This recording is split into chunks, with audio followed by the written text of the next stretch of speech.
Good afternoon, ladies and gentlemen.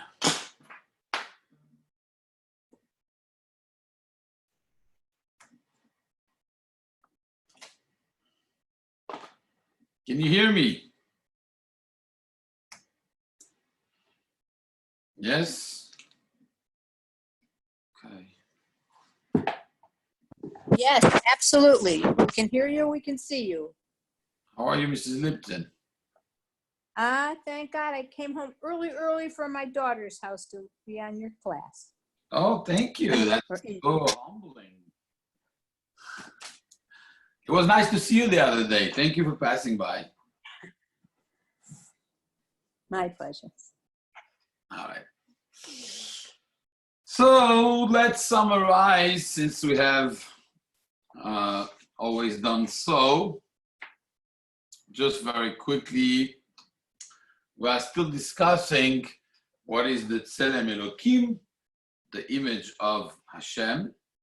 The Nefesh Ha'Chaim points out, Dafka, the word Elokim, right? We didn't discuss Tselem of another name, but Tselem of Elokim Dafka. If it says Tselem Elokim, we first have to discuss what Elokim is. Elokim is the aspect of Hashem that controls the world, that creates the world, that makes it yesh me'ayin, something from nothing. And we're supposed somehow to be a reflection of that, to be a, similar to that. Tselem Elokim, Tselem, the image of that. Dafka, this name, and not another name, like he says. So how is that possible? So in the last Perek that we studied, which was Perek Gimel, Nefesh Ha'Chaim said that B'dimyon Zeh, in a similar way, we are in the image of Hashem, in the way that we are put in control completely of everything that HaKadosh Baruch Hu has put in the world, which as if HaKadosh Baruch Hu switched his position with us, and he decided to basically, I don't like using the word retire, because lo alenu, this gives ideas that are not kosher, of people who say that Hashem put the world on a cruise control. That's not at all what I mean. But HaKadosh Baruch Hu decided to switch, if you want, the leadership in this case. And instead of us receiving order, almost like, he put the order in place and he told us, now you are going to be the one leading this whole thing, and I'm going to be executing what it is. So Hashem is very, very involved. Al Pi HaKabbalah, if for a second HaKadosh Baruch Hu would not inject his ratzon, his or, his energy, the fuel that is necessary for the world to exist, so then the world will cease to exist immediately. So definitely Hashem is more than involved. He's making things happen like before like at the beginning of the Bidya, but he gave humans the luxury of being the ones who decide what direction everything is going to take. So the ones who are making the decision is going to be the human beings, and HaKadosh Baruch Hu is going to be the one executing, doing, as if we say, Kavyachol, as if he's following orders. And we said very clearly, it doesn't mean that he's not capable, chas v'shalom, of doing it. It means that it's a choice. He decided to give men a responsibility, that anything that is going to happen in the world is really coming from men, telling HaKadosh Baruch Hu in a very subtle way, based on the actions, on the diburim, on the thoughts, etc. We are sending a message to HaKadosh Baruch Hu, telling him, this is what we want. This is where we want the world to be going to. This is how we want things to happen, etc. And therefore, that in that sense, we are completely B'Tselem Elokim, in the image of Elokim. The same way HaKadosh Baruch Hu, he created something from nothing.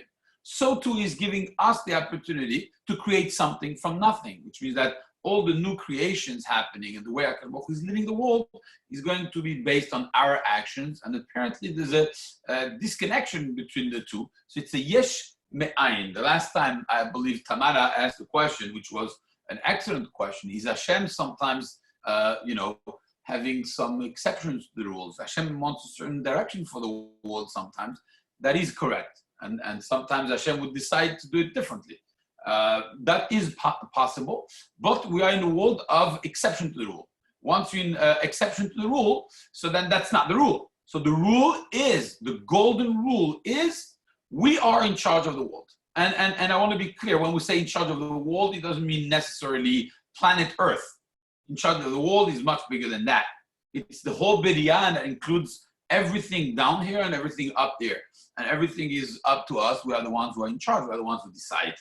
That is the definition according to the Zohar, that Tselem Elokim, the image of Elokim. We are taking that responsibility from now on to be above almost Elokim, to be above the forces that exist in the world, to be the one sending the message. And HaKadosh Baruch Hu, of course, is going to approve or not, and going to do them. But this is ultimately up to him to approve. But the way of the world, or the nature that Hashem put in the world, is that it's up to us to do this. And this is incredible because it gives a lot of power, power in reflection and in a positive way, in a very, very positive way, for human beings to be responsible for their actions. Because our actions not only have impact on others in a human level, but much deeper and much higher than that.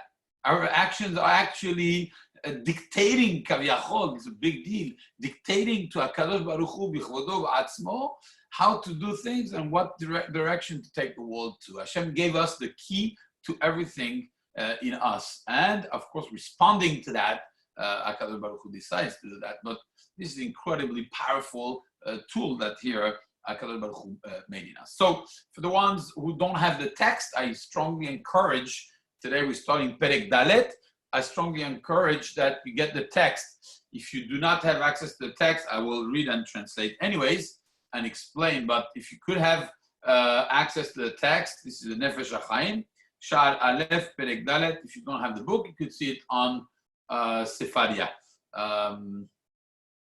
Sefaria.org. You could type on the left Nefesh Ha'Chaim on search, Nefesh Ha'Chaim, then you go in the Sha'ar Aleph, the 4th chapter. Says the Nefesh Ha'Chaim, Vezot Torat Ha'adam. Kol Ish Yisrael, that any person of Israel, Al Yomar Belibo Chas V'Shalom, any Jew should not say in his heart, Ki ma'ani u'ma kochi lif'ol b'ma'asai ha'shefelim shum inyan ba'olam.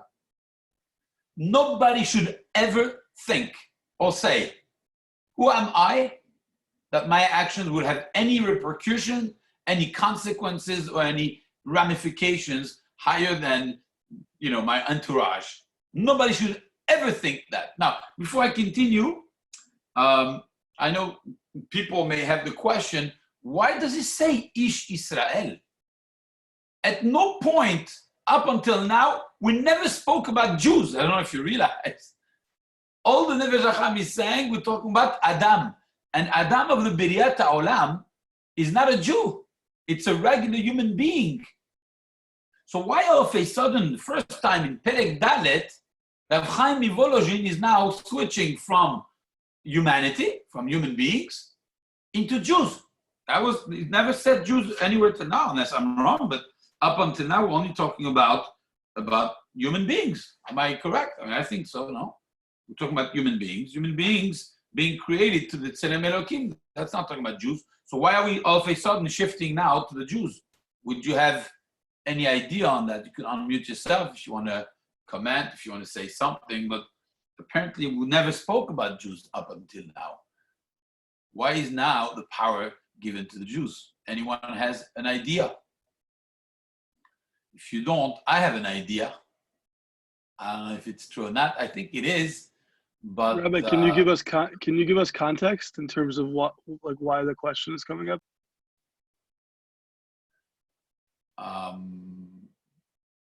Context? I mean, what do you mean context? You're asking why this is why Jews, that component is being brought up now. You're saying relative to what context around it? I mean, did you understand the previous 3 chapters? Because I thought we were on chapter 1. I really don't understand the question. I mean, if you understood what we spoke about, then there's no context. It's just, if we said the definition for Tzelem Elokim talking about Adam, we're talking about humans. We're not talking about Jews. Why all of a sudden now, first time he's saying, oh, Jews should not say about themselves that ma kochi uma ani nif'ol b'ma'aseh shvelim. You know, who am I? My actions are low. But why is he talking about Jews when up until now he spoke about humans, not about Jews? Tzelem Elokim is Jews only? Oh, I thought it was Jews only. That's my mistake. Sorry. Why would Tzelem Elokim be Jews only? We're talking about Adam. Right. True. Rabbi, hi. Didn't we say in the last chapter that that there's pesukim that showed that if you observe the Torah and mitzvot, you are giving strength to Hashem? I thought that was a shift there from the previous chapter. Oh, that's correct. That's correct. Thank you very much. I'm reading now. Yes, you are correct. So we have to ask the question earlier then, but the question is still valid. How do you go from Tzelem Elokim being something of the creation of the human race, and you're right. So last Perek also, you're right. It says Bizman she'Yisrael osim letzon Hashem kamba. Quoting Echa Rabati, so the Rabbi Akiva says Bizman she'Yisrael osim letzon Hashem makom mosifin koach b'gvula shel mala. I would still say something. Maybe it's Can I say something? One second.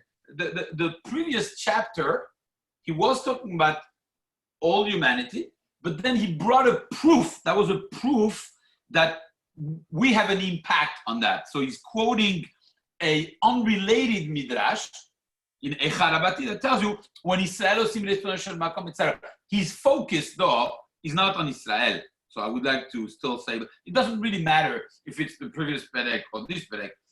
When is that shift happening? Why is there a shift happening between humans and Israel? If I would ask somebody, at any point in this, if it's Perek Gimel or Perek Dalet, why is it talking about Israel when we're talking about the creation of man? And creation of man, the way we believe it, happened 5,780 years ago with Adam HaRishon, and he's the father of the whole human race. So, or if somebody who is not Jewish asks me, tell me something, my actions have any impact on the upper walls and all of this? So up until whatever, the first time that Israel is mentioned, you would say, of course, well, you're part of Tzelem Elokim. Is a goy created with Tzelem Elokim, right? What's the answer? Absolutely. Why not? Is B'Tzelem Elokim like everybody else, right? The world started with Tzelem Elokim talking about men, not about Jews. And all of a sudden, here we find ourselves with the previous Perek and this Perek talking about Bizman she'Yisrael osim letzon Hashem makom, or Lo Yomar Kol Ish Yisrael should not say, So where did this idea of Israel come in? The truth of the matter, it didn't come in at one point. It didn't talk about it, but there's something there. I mean, how do you go from one reference seemingly is trying to say that all humanity is B'Tzelem Elokim, and another reference seems to be pointing at Jews necessarily. Why would that be? You understand? So maybe the question stands. Rab, maybe is that our impact is different, or our role, our job in the world is different. So we cannot feel that we are not important, because it's telling in the moment that we are different. But you're not answering the question. If a guy asks you, "Am I created B'Tzelem Elokim?" What do you answer? Yes. Yes. So if I'm B'Tzelem Elokim, and the definition of Tzelem Elokim is that I have the power to tell Hashem what to do, you understand what I mean by that. So then it's both. Do goyim have an impact on Hashem Kaviyachol? Probably as much as Jews. Probably yes. I mean, it said Tzelem Elokim, but yet we're concentrating now on Israel. How is that? How did this happen? How did this come to be? Because the impact from Israel in the world is different than the goyim. Okay, but it's also true for the goyim, so they do have an impact. I guess yes. Even in Tzelem Elokim, we were stuck. We were. I'm sorry. No, it's it's not so simple. It doesn't seem to be that in that last, line that he's saying. So I don't know. Anybody has an idea? If you don't, it's okay. I have one. Now, there's a Nefesh Ha'Chaim that later says, I believe, if I remember correctly, I don't, in a long time, I don't learn Nefesh Ha'Chaim. If I remember correctly, in Shar Gimel, I think, Nefesh or Shar Dalet, I don't remember, one of the two Sharim, Nefesh Ha'Chaim explains actually that when HaKadosh Baruch Hu offers the Torah to all the nations of the world, and the only nation that accepts the Torah is us, at that point, it's more than just the Torah. The Torah, remember the Torah is, the Zohar says HaKadosh Baruch Hu created the world by just gazing at the Torah. HaKadosh Baruch Hu looked at the words of the Torah, and with that he created the world. We don't know exactly how, but which means that the whole B'riyat Ha'olam, the whole, everything is inside the Torah. The Torah is like above everything. Even in Shadat, we'll explain that Hashem, remember we spoke about being Ein Sof and becoming Sof. So from being Ein Sof, from being infinite and coming into the world that is finite, HaKadosh Baruch Hu decides to go under one of his creations. It's called the Torah, which means that the Torah is now going to be basically, the Lashon of the Nefesh Ha'Chaim in Shar Dalet is that the Torah, Olam HaTorah is above Olam HaAtzilut. Atzilut is higher than us. It's HaKadosh Baruch Hu. HaKadosh Baruch Hu decides to do his actions based on the Torah. So the Torah is takel beoraita ubare alma. When you look at the Torah, it has all the characteristics of anything that has been created. So obviously anything that we could relate with, be it something physical or even something virtual, something of the level of the neshamot and something of the level of the malachim, etc., the angels and everything, they are creations. They're spiritual creations, but they're creatures. And having said so, and since everything comes from the Torah, so that would make it that even those creatures that come from the Torah are under the Olam HaTorah. They follow the rule of the Torah. So when HaKadosh Baruch Hu, think about this. This is a deep concept. Since the Torah is now above everything, even Kavyachol, Kavyachol, I think it's in Sha'ar Dalet Perek Yud that Nefesh Ha'Chaim says, Olam HaTorah me'al le'olam ha'atzilut, which means that Hashem, when he lowers himself, he narrows his powers, he's deciding to obey to what the Torah is saying. He created the Torah in a higher level, but he decides to go by it. It's like if you write the bylaws of a country, right? If the ones who wrote the Constitution of the United States, they're still going to obey by to go by it. You know, when you say no man is above the law, that includes even the ones who wrote it. So when Hashem writes the Torah, it's as if he's going to go by it also. That Olam HaTorah is above. Now think about this for a second. And now, Nefesh Ha'Chaim, I think in that same shara, I don't remember, says the following. When Hashem goes to all the nations of the world and says, do you want my Torah? What is he offering there? He's not just offering a book of a code of laws. It's true too. But he's offering something much deeper. He's offering the key to everything. Because if the Olam HaTorah is above Hashem Kavyachol, that means that Hashem is saying, I'm going to go by it and I'm giving you this Torah. I'm taking this Torah and I'm offering you the control of everything because I'm offering you the Torah. So when Jews are the ones who accept the Torah by saying Naaseh v'nishma, and the others do not accept it, you know what happens at this point? At this point, Hashem says, you get the key at that moment to control the world. But whoever refuses my offer is not going to get that key. At that moment, there's a transition in the Tselem Elokim, being, it's true that everybody is Tselem Elokim. But the power of Tselem Elokim, of being the ones telling Hashem Kavyachol what to do, is going from humanity to whoever is getting into the Torah mode. When Hashem offers the Torah, he's not just offering laws. He's offering power also. And guess what? It's logical. When you say to somebody, you have more restriction, it's because usually this person is more important. That's usually how it works.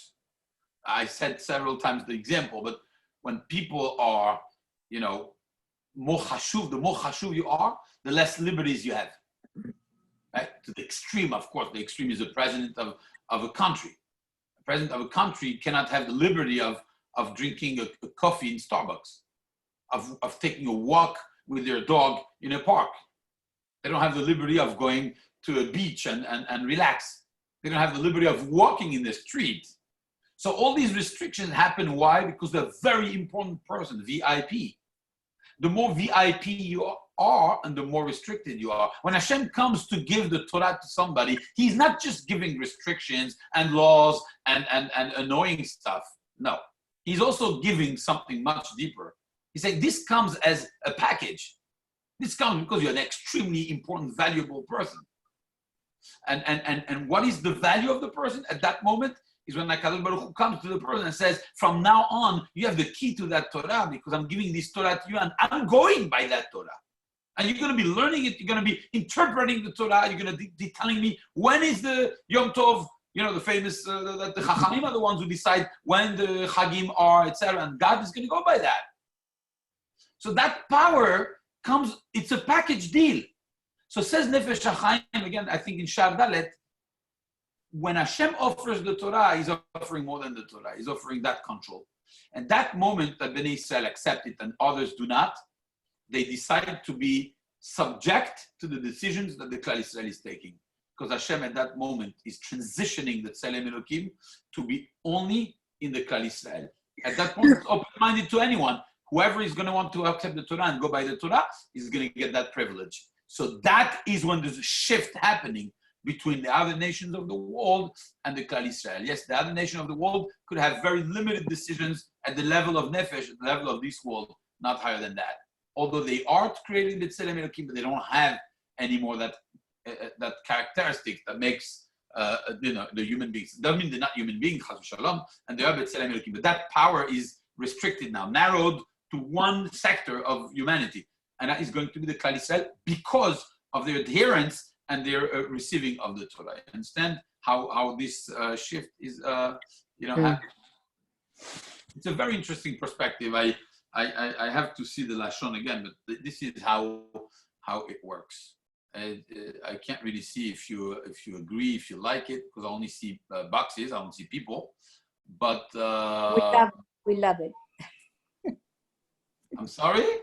I said we love it. We love your explanation. You love it. I would love to talk to people, not to black boxes, but I guess you're in America and you do whatever you want. At least, thank God there are people behind these boxes. Very nice. Very nice. It's hard enough to teach in Zoom. It would be nice to see a smile sometimes. Thank you. Anyways, coming back, it didn't work. Only one person opened. Come on, my whole speech, I only get one guy to open? 2, 3, thank God. Wow. All right. You guys are rough. Imagine I put myself behind a black box. Huh? All right. All right. Okay. So, let's continue Nefesh Ha'Chaim, Perek Dalet. It says the following. Omnam, Yavin v'yeda v'yikba b'machshavot libo rabotai. This is the most important thing that could happen in your life, is to understand how much impact you have. By the way, I believe many, many times politicians, for example, presidents, when they come into power, they don't always necessarily get it. That from now on, everybody's watching. Everybody's looking at you as a role model. When they realize many times it's late in the game, they already said things they shouldn't have said. They don't realize. I don't know if you agree with me that new presidents sometimes they do certain things and like he doesn't understand that he's the president. The world is looking. The world gets inspired. It's the same thing for us. We do things. The world has an impact from what we do. And this is Yavin v'yeda. That's what Nefesh Ha'Chaim is saying. Here is the key. Here is the key to self-esteem. With this, if you have any problem of self-esteem, please read and reread this. And if you know someone who has a problem with self-esteem, you should take a picture of this page and send it to that person, because this is incredibly powerful. Yavid v'yeda v'yikba b'machshavot libo. One has to understand and to know and to put forever, permanently in the depth of the heart. שכל פרטי מעשיו ודיבוריו ומחשבותיו כל עת ורגע. That every detail, minute details in the actions, in the speech, and in the thoughts, every single instant, la avidu chas v'shalom. They don't get lost, ever. I'm going to tell you a story about that. I'm going to tell you a story about that happened to me. Maybe you heard me say that story, but it's a story that happened to me. And if you know me, you know that I don't get impressed by many things. But that one, I could tell you that how a dibur does not get lost. It's a little unusual. It's not going to be something that you would hear me say much. But a few years, it's a longish story, but I think it's a good illustration of this. A few years ago, actually about 8 years ago, I had a congregant who had a tremendous problem with parnasa. Big problem, came from a different country, invested money in Miami, lost everything. Slowly, got to a point, Mamash, Nefesh, he came to me, he said, Mamash, I don't have parnasa. And he came from another country with a lot of savings, put a lot of money, but it didn't work. It just did not work. Got to a point, Mamash, he didn't have how to, buy basics. But before getting there, he asked me, what do we do? I said, I don't know. I'm a young rabbi. I have an idea. I'm a rabbi. I can't give you a job. The guy had the company. He was the owner of a company. It's very hard also to lower yourself to work for someone else. Very difficult. Very, very, very tough situation. And just then, maybe a few days before, a few weeks before, I had a friend from Argentina whose wife was very sick. A 23-year-old girl who had cancer. And they found cancer in a very unusual place. And to make a long story short, her case of cancer was the first registered cancer in that place. And in Argentina, I don't know if they had the medicine that would be so developed to take care of that. To make a long story short, they really did not know what they were doing. They didn't have it. They tried. They did. And they had a brother-in-law who lived in Israel. And that brother-in-law had a relationship. He knew somebody from Eilat. Somebody in Eilat, an electrician, who worked for the electric company of Israel. And what's the deal of this guy? Something, I don't know if it's miraculous, if it's a gift from God, whatever you want to call it. But this person sees things that others don't. I don't know how to explain it, and I'm gonna show you how it became personal to me. I don't know. I don't know how it works. He's not a Talmid Chacham. He's not a Mekubal. Nothing. A regular guy. Regular Sephardic guy. He lives in Eilat. I mean, whatever, simple, traditional, Dati guy, but not a Talmid Chacham. Nothing, out of this world. And this guy, he sees everything. So the brother-in-law contacts him and tells him about the situation. And he tells him it's very simple. He makes a croquis of the situation. He says, tell the doctor to cut here, to cut there, and she's going to be fine. Okay? He takes the thing. He doesn't see him. It's all by phone. He writes down the things. He sends the thing to the doctor. The doctor says, I can't operate based on some yo-yo who is telling me where to cut, Who is this guy? Is he a doctor? He knows the case. Did he see the report? No, he's just saying, the doctor said, I'm not going to go by that. It's not professional. I cannot do that. It takes time. Of course, he's not agreeing to doing anything like this. And unfortunately, the disease spreads. By then, she already has a disease in the uterus. She has a tumor in the brain and a tumor in the lungs. This is a 23-year-old lady that I know personally. So this is not This is not a story that is made up. I know all the players personally, and they all told me the story. The doctor after a point says, look, there's nothing I could do anymore. The brother, is in contact with that man. That man says, look, a few months ago was easier, but now it's spread already here and here and there. Tell the doctor, please, to give me a call. We still have a chance to save this young woman. The doctor is a Jewish doctor, Dr. Berkowitz from Buenos Aires. And he decides, you know what? If that's really what you want, in Argentina, I guess they could do these things. He says, I'm going to talk to the doctor, to this person. He calls the person. This person tells him, this is where you cut. This is how deep you go. This is where you go. The man says, we don't operate like this. This is not how we do things. He can't do it.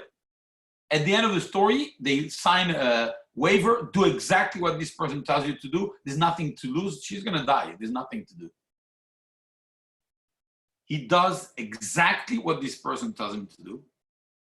I know the girl. Okay, she's 31, 32 now. She has 4 kids. She's healthy. Everything this man said was correct. And it was just incredible. Incredible. This is a long story that maybe another day I could bring the man to tell us his story. It's a 1-hour story. You'll be glued to your chair when you hear this story. But I don't know. I don't remember all the details. This was a story. Impressive.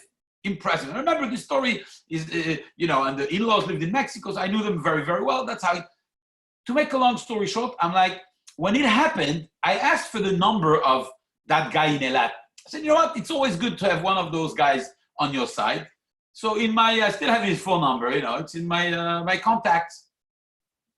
I say I don't know why I said to this guy, look, it's not really my style to do this, but he was so desperate.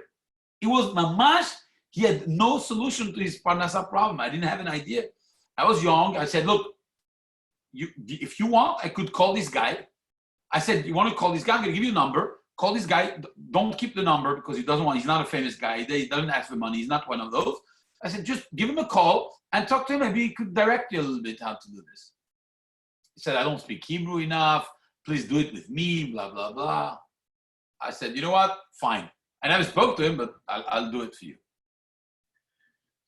He used to work in Aventura, and one day I'm in Aventura. I call him. I said, look, I'm in Aventura. Do you want to make the call? He says, sure. So I go where he works. He comes downstairs with his partner. They come downstairs, and they get into my car.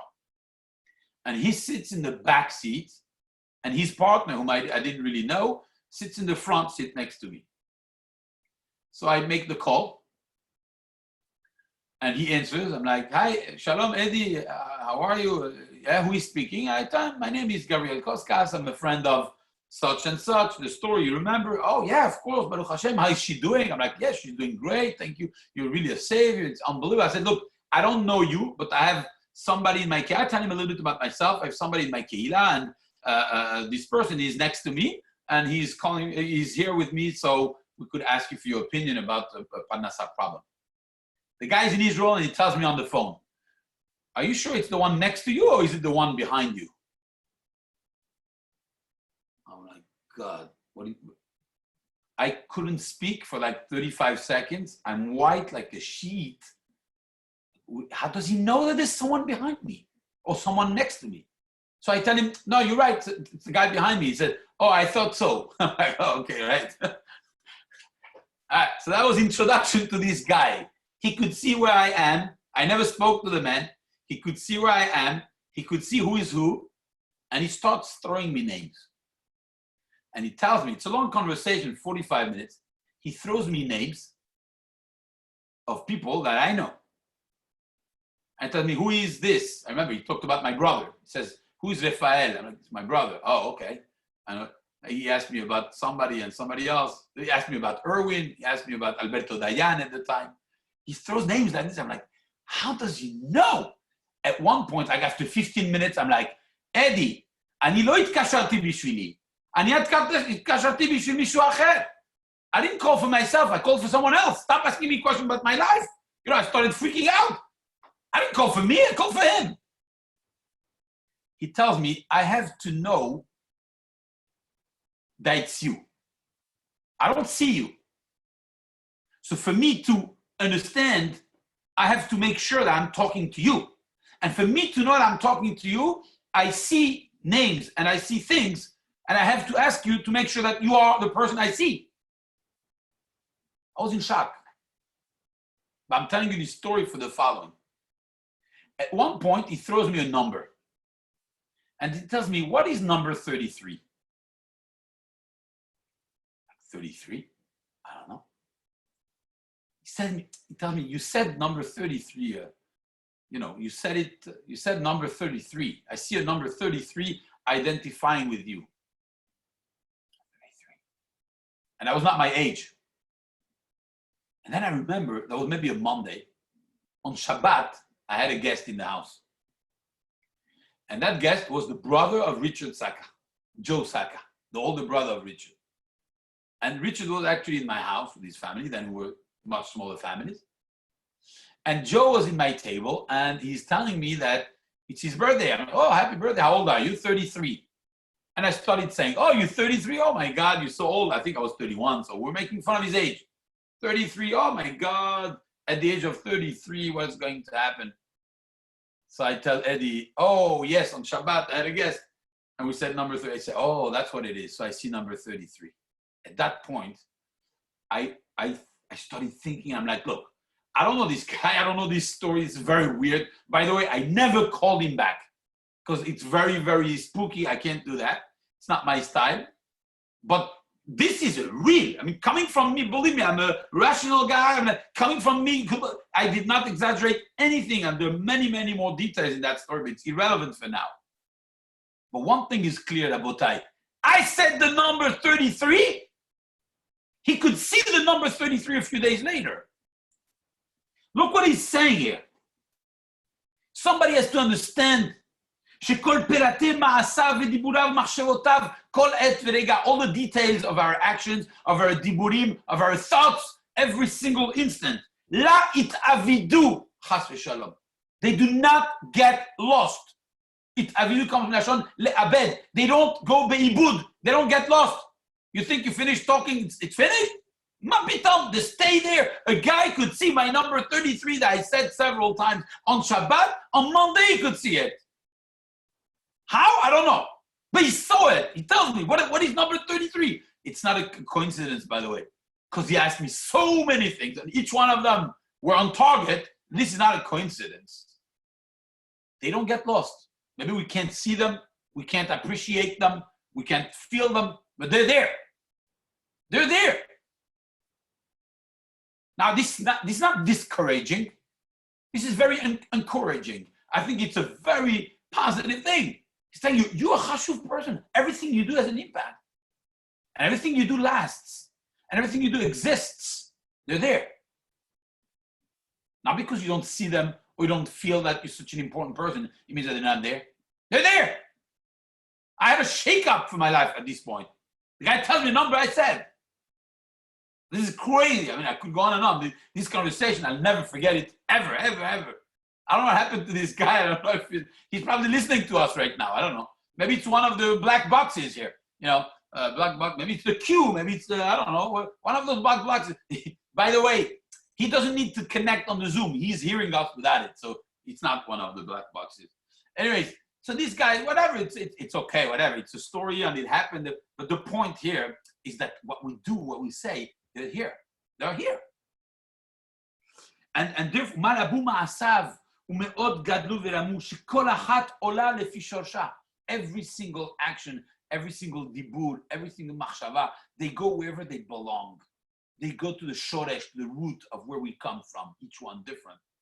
But where we come from, all these olamot ha'elyonim that we will discuss in the coming weeks, our connection to the upper worlds, where it comes from, etc., we have an impact on those, for good or bad.